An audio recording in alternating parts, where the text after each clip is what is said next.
창업을 하시고 도전을 하시면 이제 굉장히 고통스러우시고 리스크도 굉장히 많을 거예요. 대신에 그만큼 하이 리스크, 하이 리턴이라는 말도 있듯이 그만큼 얻어가시는 게 굉장히 많을 것이라고 생각을 합니다. 네, 안녕하세요. 저는 피부암 진단 기기를 개발하는 스펙클립스의 대표를 맡고 있는 변성현이라고 합니다.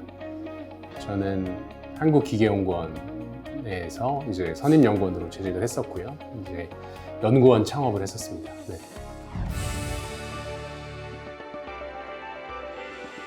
저희는 그러니까 레이저 분광 기술하고 머신러닝 알고리즘을 결합해서 이제 실시간으로 비침수적으로 피부암을 진단할 수 있는 그런 의료기기를 개발하고 생산하고 있습니다. 저는 기본적으로 학위 때는 레이저 스펙트로스코피, 그러니까 레이저 분광 쪽을 전공을 했었어요. 근데 이제 레이저 분광을 활용해서 이제 기용학 쪽에서 이제 컨버션이라고요, 연소 현상을 분석하는 이제 그런 부분을 연구를 했었고요. 그다음에 학위를 마치고 저 첫 번째 직장은 보스턴 컨설팅 그룹이었어요. 그래서 경영 전략 컨설턴트로 일을 했었고요. 그 이후에 이제 다시 연구를 하고 싶은데 그냥 연구를 위한 연구 보다는 좀 더 이제 사업화 쪽에 관련이 있는 기술 사업화에 관심이 있어서 어떻게 보면 그쪽 분야를 많이 연구하는 한국기계연구원에 이제 가게 되었고요. 성공적으로 이제 기초 실험을 통해서 이제 해저 6,000m의 이제 물 속에 있는 광물을 실시간으로 분석할 수 있는 기술을 개발을 했고, 그 기술을 바탕으로 해서 이제 다양한 어플리케이션을 찾다가 인체 조직을 이제 분석을 하기 시작했고요. 그래서 초기 결과를 한국기계연구원하고 분당서울대병원이랑 이제 공동 심포지엄을 할 때 발표를 했고, 그 당시 관심 있어 하시는 피부과 교수님이 계셔서 피부암에 먼저 적용을 하게 되었습니다. 그렇게 해서 본격적으로 연구를 하게 되었고요. 그래서 결과가 재밌게 나와서 창업을 결심했고, 예, 연구원 창업을 하게 되었습니다. 네. 결론적으로는 이제 박사정 때 연구를 위한 연구만 하는 것도 이제 저를 만족시키지 못했고, 그다음에 컨설팅 회사에서 이제 조언을 해주는, 비즈니스 조언을 해주는 역할도 저는 이제 만족을 하지 못했고, 결론은 이제 제가 개발한 기술로 그거를 사업화하면서 이제 새로운 어떻게 보면 시장을 만들어가는 거죠. 이제 그런 데서 가장 큰 만족감을 얻었던 것 같아요. 네. 특히나 저희 제품 같은 경우는 세계에 존재하지 않았던 디바이스이기 때문에 결론적으로는 저희 디바이스에 대한 검증을 저희가 직접 다 해야 되는 거예요. 그래서 근데 또 피부암은 동양인은 안 걸리니까 결국 또 이제 서구로 가야 되는 거고, 그래서 미국이랑 호주에서 임상시험을 계속 진행을 했었죠. 근데 사실은 임상시험이라는 것도 제가 태어나서 해본 적도 없고요. 근데 이제 누가 해줄 것도 아니고, 근데 그래서 이제 제가 결국 하게 되는데, 그래서 계약을 맺고 스터디를 시작을 하는데, 이제 가서 얘기할 때는 빨리 환자들을 모집하겠다 하고 이제 얘기를 해요. 근데 사실 의사들이 굉장히 바쁘거든요.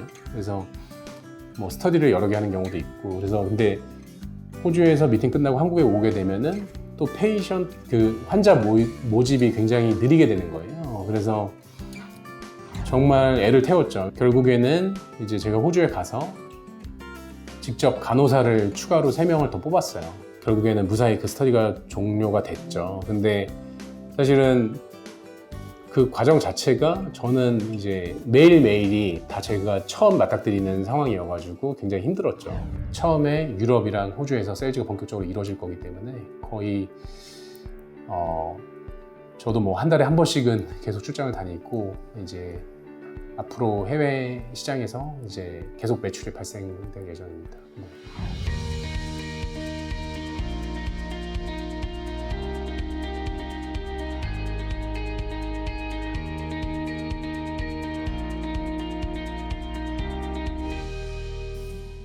창업을 결심한 그 프로세스는 약간 무모했는데, 그 이후에 이제 계획은 굉장히 디테일하게 세웠었죠. 예. 예를 들면은 어느 시점에 얼마만큼의 투자를 받고, 제품은 언제까지 나와야 되고, 임상시험은 언제까지 마무리가 돼야 되고, 인증은 언제까지 나와야 되고, 그러면 그 페이즈마다 필요한 사람들은 어떤 사람들이고, 그 사람들을 어떻게 뽑을 것이며, 그런 것들이죠. 네. 저 같은 경우는 이제 창업하기 전에 이미 투자는 확약을 받았었어요. 그러니까 창업을 좀 구체적으로 생각하셔가지고 이제 시작을 하신다고 하면 일단은 사업계획서를 좀 잘 만드셔야 되고요. 그 다음에 결국에는 투자자들한테 이제 투자를 이끌어낼 수 있는 IR 자료도 잘 만드셔야 되고, 한국에도 굉장히 투자 시스템이 잘 돼 있어요. 그래서 굉장히 얼리 스테이지에서 엑셀러레이터나 마이크로 VC들도 많이 있고요. 그래서 결국에는 그런 분들을 먼저 접촉을 해서 이게 정말 본인만 사업성이 있다고 생각하는지 아니면 제3자도 사업성이 있다고 판단하는지도 이제 한번 객관적인 얘기를 좀 들어보시고, 그 다음에 저는 그렇게 해서 투자가 어느 정도 논의가 된 이후에 창업을 하시는 것을 권해드립니다. 예. 새로운 문제를 정의하고 그 문제를 풀기 위해서 고민하고, 그래서 그 솔루션을 패키지에서 만들고 그거를 다시 시장에다 팔고 하는 그 과정 자체가 굉장히 재밌는 과정이기 때문에 그거를 이제 약간 중독돼서 계속 하시는 분들이 꽤 있는 것 같아요. 그래서 저는 그거에 대한 재미를 확실히 느끼고 있고, 그리고 또 사업을 하다 보니까 또 관련돼서 여러 가지 사실은 해보고 싶은 아이템들이 굉장히 많이 생겼어요. 그래서 사실은 앞으로도 저는 계속 창업을 할 생각이에요.